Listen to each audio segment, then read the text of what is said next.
Great weekend, everyone, and this is my simple economical noodles.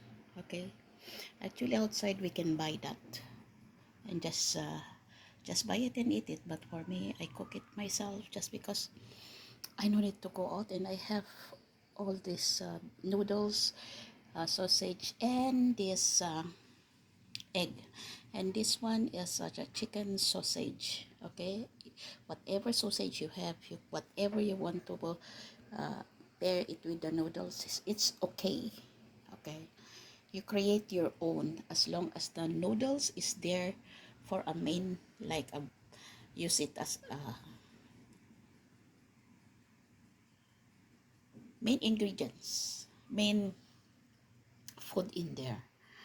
And no need every time bread and rice. Okay, so the noodles is just very mild one, and I just stir fry with the garlic, so it's garlic flavor.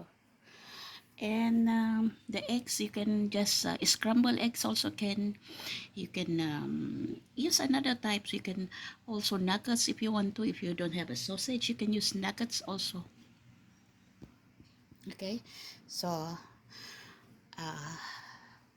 others are using this one for breakfast, but for me, I will eat it for my lunch.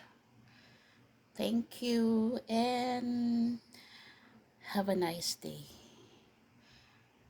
Please please like and share. Thank you, thank you, thank you, guys.